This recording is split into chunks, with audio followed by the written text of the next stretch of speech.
Families in limbo why immigrants showing up to court in San Antonio are being detained, and why it's now affecting U.S. citizen spouses and their children. Voices from the Border, an immigration attorney, breaks down what's changing behind the scenes and what it means for due process. And Congressman Tony Gonzalez joins us to talk about pending border legislation, infrastructure for border bridges, and the political tension surrounding immigration images seen across the country. I'm Yami Virgin in San Antonio, Texas. Thank you for joining us for another edition of Immigration Crisis, the fight for the southern border. In courtrooms across the country, something troubling to some is happening.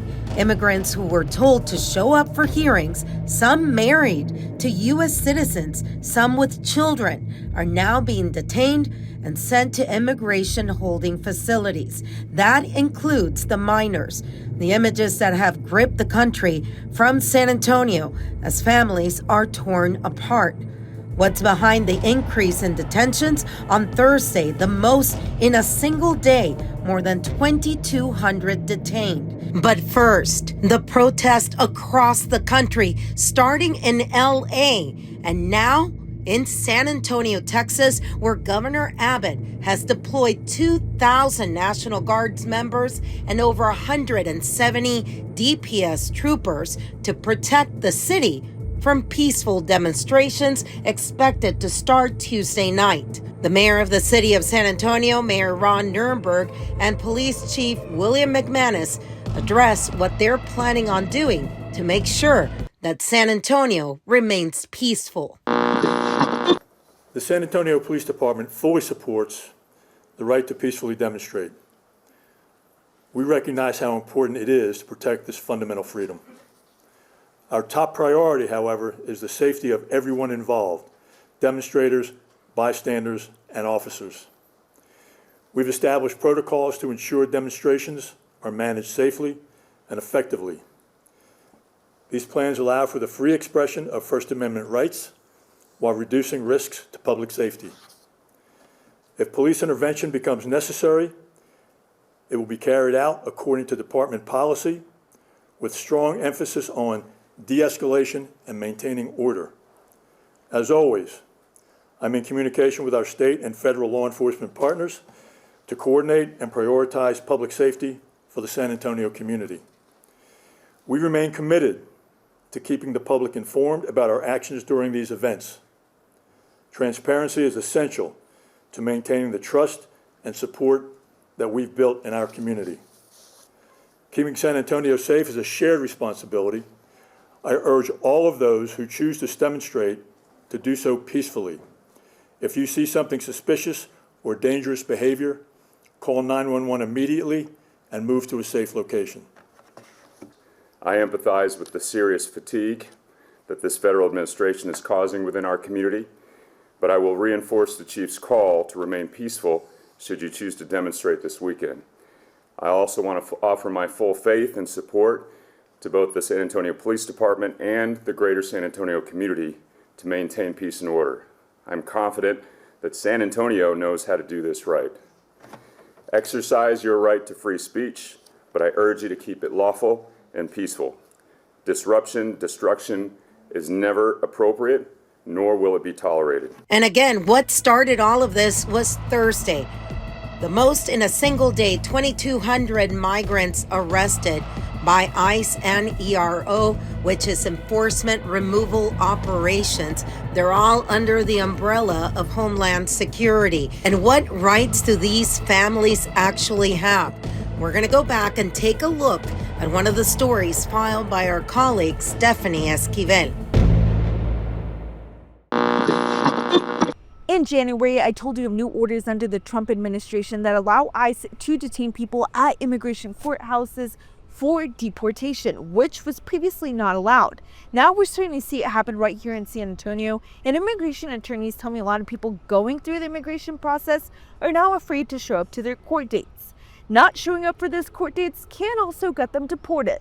Well, if I show up, I'm going to be detained. If I don't show up, I'm going to be deemed to be deportable. While completely legal, St. Mary's University professor Jeff Adicott recognizes the recent arrests at the immigration courthouses in San Antonio could scare people from trying to pursue legal status. ICE was not moving to dismiss because they were not interested in deporting my client anymore, but because they wanted to deport him faster. Immigration attorney Marilyn Marino says one of her clients was deported last week following his hearing. Legally, people cannot be deported if they're already going through the deportation process with a judge. A final verdict needs to be reached before ICE can detain them. That's why Marino says ICE is dropping deportation cases altogether to speed up the process, which is what happened with her client. They're moving to dismiss, and ICE is outside the courtroom in plain clothes, detaining them.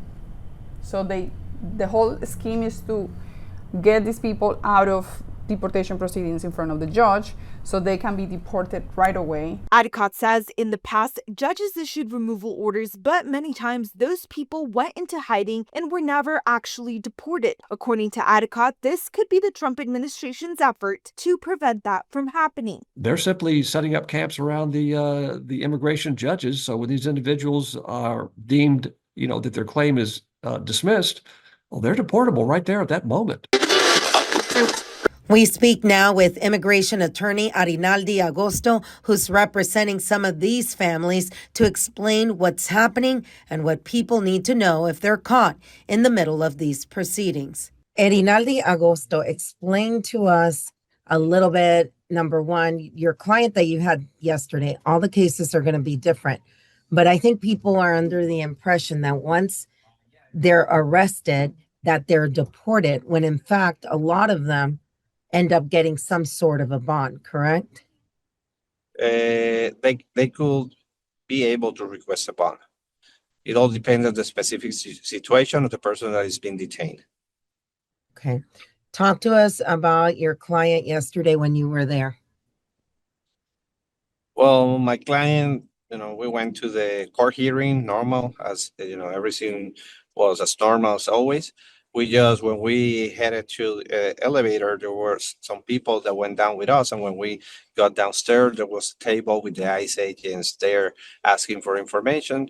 And they look at the system and say, you're being detained because your case being terminated or closed.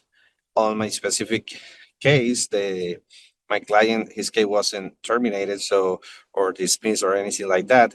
So they look and they said that they have something else, a warrant, or they were looking for him for some other reason, and they ended up taking him anyway. Okay. So the merits of this case, without giving the name, what were the merits? Well, he came to the United States with a visa. He's married, a U.S. citizen, so he's applying for adjustment of status with the court. So we're in that process. So he has a really, fair case. It wasn't asylum as other cases, but he had a relief that we really truly believe was going to be able to obtain. Now, as he's been detained, what we're going to look forward is to request a bond to get him out of the detention center to work on the case. The worst case scenario will be that he will have to do the adjustment of status while staying in the detention center and with the judge over there. So talk to me about the bonds. You had other clients that have been picked up. What are the bonds looking like, and what's that process like once they're picked up? Well, it's all going to depend because there are several different situations. Each case is independent. So mostly for cases of people that have been here for over 3 years and they have a relief in place and they are doing, right, they should be able to obtain a bond. But it's case by case. It's going to depend on the flight risk they will possess and if there's any criminal case that they have. So if they have any criminal record, that could affect. At least on my specific case, my client didn't have any criminal record and he's been here since 2012. So we are looking forward to obtain a bond on this case. There was another client that We did a town hall a while ago that had gotten picked up on a stop. Correct. What are the amounts looking like? Once you have that hearing, wherever they're at, what are the amounts that the judges are asking for bond? The minimum amount is $1,500. So from there, it can be any amount set by the judge. It's usually between 5 to 10,000 what we've been seeing lately. But I recently had, like 2 weeks ago, a bond for 1,500. So that specific case that we're talking about, I think was 5,000. So it all varies depending on the specific situation of the person, and is in judge discretion. What do you think's going on? I mean, we're hearing, I've heard from sources in DC, sources here, sources in the Valley, federal government. They're saying that the president wants numbers. What's in reality happening if they're picking up people, but yet they can still post bond to get out? Well, that's one thing that, they've been telling, that they want to get numbers. So I don't really know exactly what's going on. But what I can tell you is that everything is totally different. The court used to be a safe place where people were going to have their case listened by a judge. There's a process in place. And now all of a sudden, people are just getting there and getting picked up by ICE, taking away their rights, their process. Even people that have filed for their asylum application have done everything correct. So they don't have any fault, or it was on them to let them be released when they came in. So, but there's been some decisions that some people should have not been released because, immigration is always changing. So now what they're saying is also, "Oh, you should have been released. You got to come with me." So this is affecting especially the people that came in from 2023 to the present. So those are the people that are highly at risk. But So you're talking about it's hard. Venezuelans, anybody that came in Anybody. 2023 really has a risk of getting picked up. Those are the priority cases, the ones that they are looking more for. But whenever they are going to court, they have, the government is connected, so they have a list of all the people. They know what they are doing for, what they are there for, their history. They have any criminal case, so they are just getting people. Not by getting picked by ICE, it doesn't mean they are going to be right away deported. There's a lot of people that have, are in the process of expedite removal that could be deported, but not everyone. So it's a case by case. That's what, when we were talking, I was saying, it's really hard to say something in general. But what I can tell is it doesn't matter what the situation is. You got to consult an attorney, go to the office, talk about it. And there are several ways to help people with this. What did you see today? How emotional is it there today? There's video out there of a woman, and I was told by sources ended up in a scuffle with the agents. What was going on? What was she screaming? Well, she was screaming like she was detained. As I could see in the video, she was detained after getting out in the parking lot of the courthouse. So, and she was screaming like, her kids were at school, my kids are at school, so stuff like that. So, because you don't have, so people are going to their court as they are supposed, following the rules, they're following the process, but they are just getting there, but they're being picked up by ICE, so they're not expecting to live, with ICE. So there's even cars there that been abandoned because they took the people and the owner of those cars. So it's been complicated. Okay.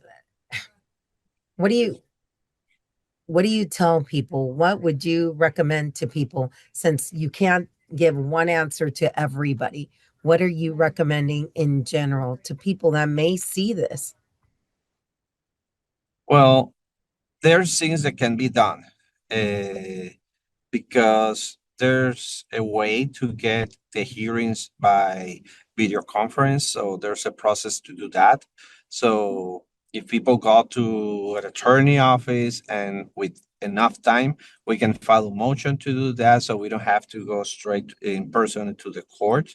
There's other ways where we can file all the documentation needed on paper, and we can ask for the final hearing to be set without going to a hearing, because you can do everything in written. So there are several options that can be done, but the main thing that people need to do is to look for an attorney, get an appointment, get a consultation, ask everything with time. These times are not now for people to use notaries or form fillers or people that they cannot represent them in court. So if anyone is paying those people are not going to be there. They cannot file certain things like attorneys can. So the most important thing is to consult with the attorney as soon as possible. There's a lot of people trying to help everyone now, but we got to act promptly.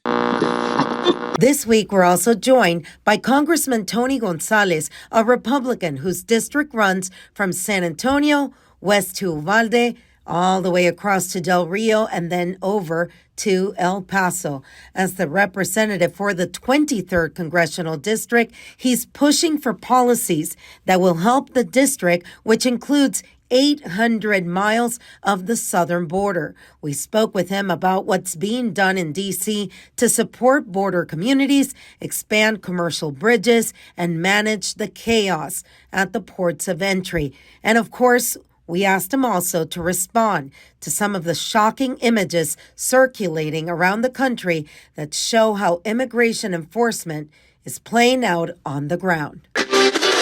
Congressman Tony Gonzalez, thank you for joining us. And the first question we had is about this bill that you are trying to sponsor and push through to help the border crossing, specifically when we're talking about business and commerce. Yeah, no, I'm excited about introducing this bill that's going to modernize our ports of entry. It's very key. Mexico is Texas's #1 trading partner, and we need to make sure that legal trade and commerce thrives and is successful. I have many ports of entry in my district, from El Paso to Presidio to Del Rio to Eagle Pass, that impact not only Texas but all throughout the United States. So it's very important that we modernize these bridges, these ports of entries, to make sure that we streamline the legal traffic that is coming through the United States. What exactly are you planning on doing, or what is the proposal?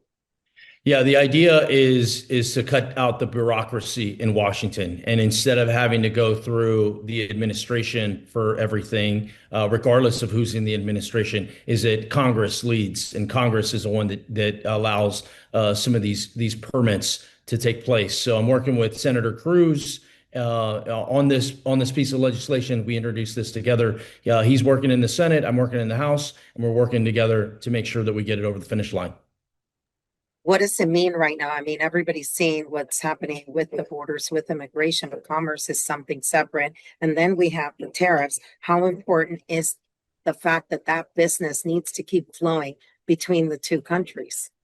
You know, when we think about the border, we often just think about the security piece to it, and that is very important. And just in a very short period of time, President Trump has gotten the border under control. We've seen the numbers completely drop off, but we also have to think about the trade and commerce piece to it, and that's exactly what this bill does. The idea is to modernize bridges and ports of entry to ensure that legal trade and commerce that both the United States and Mexico rely on is streamlined, that it is operating, it is functioning, it is benefiting both Texas and Mexico. And on that note, we are doing a story today regarding the 2 Chinese citizens that were stopped trying to come into the U.S. with pathogens, which would have created an agricultural terrorism attack if it was used the wrong way. What are you hearing about that? This is so important. Why we have to know who's coming into our country, why, and they have to be inspected. You can't just allow people to walk over without knowing what their intentions are. And in this case, it's still early reporting, but in this case, two Chinese nationals had what appeared to be some bio fungus that on the surface you think, well, that isn't a big deal until it gets implemented into industry like a wheat industry that could wipe it out and cost American farmers billions of dollars. This is the level of detail that we got to get back to securing our borders and making sure we know the people that are coming into our country are not here to harm us or cause harm to our industries. And how important are tools, technology like Aerostat? Right now, I know we're down a couple of them here at the border. Previous administration did not want to fund them again. Where are we at with Aerostat? Yeah, I've worked really hard to add more Border Patrol agents to the equation. That's an important piece to it, but that's only one layer of the defense. And this is a layered defense, right? You need infrastructure, you need a wall, you need personnel, you need people, and you need technology. Aerostat, it plays a big part of that. You don't wait until the crisis is at your doorstep. You look ahead, you figure out, so that way you can identify what is happening. Right now, Aerostats aren't up to the speed where they need to be. And it has been a valuable tool. I think technology is a valuable force multiplier, and Aerostats play an important key to it. The sooner we can get those balloons back in the air, the better America will be. And this week, and I know we're really limited on time today, but I do want to ask you, these last 2 weeks, we have seen a lot of movement, a lot of people, families being picked up at the courts, at the immigration courts. We have several cases in San Antonio where there are spouses of U.S. citizens who are legally going through the process and stop. What are you hearing in D.C. and what are your thoughts on this?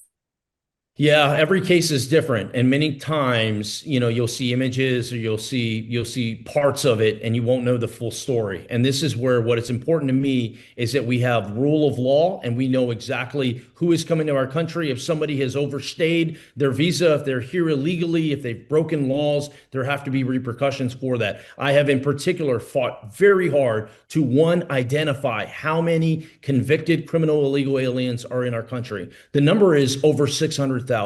Just recently, I had the Secretary of Homeland Security, Kristi Noem, testify before my committee. I asked her, look, the number was 662,300 last year, July of last year. What is that number today? Has that number increased? Has that number decreased? She says that number has increased. So this is where it's so important that ICE has all the support it needs to go out and apprehend these convicted criminal illegal aliens that are loose in our country to make sure our community is safe.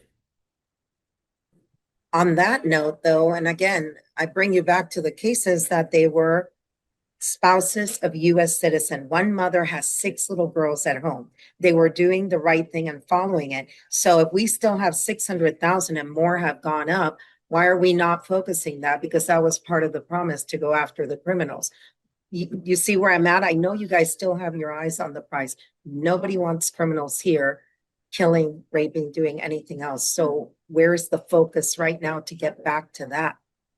When there are over 600,000 convicted criminal illegal aliens loose in our country, everyone is less safe. And that's where the focus needs to be, is how do we find and apprehend these people? And these people aren't going to easily be given up. Like, you're going to actually have to put task forces together and go find them. Oftentimes PORTAC, which is the special operations group within Border Patrol, is leading a lot of that charge to find some of these bad actors. When I see cases of people that are going through the process, I question. I just want to know more details, and I want every government, any government should always be transparent. We should know the details. We should know the facts, and I look forward to that. Everyone should have their due process. This is America. Everyone should have their day in court, But once again, if somebody does not qualify for asylum, and this is what happened in the last administration, they let millions of people in, knowing full well 9 out of 10 of them were not going to qualify for asylum.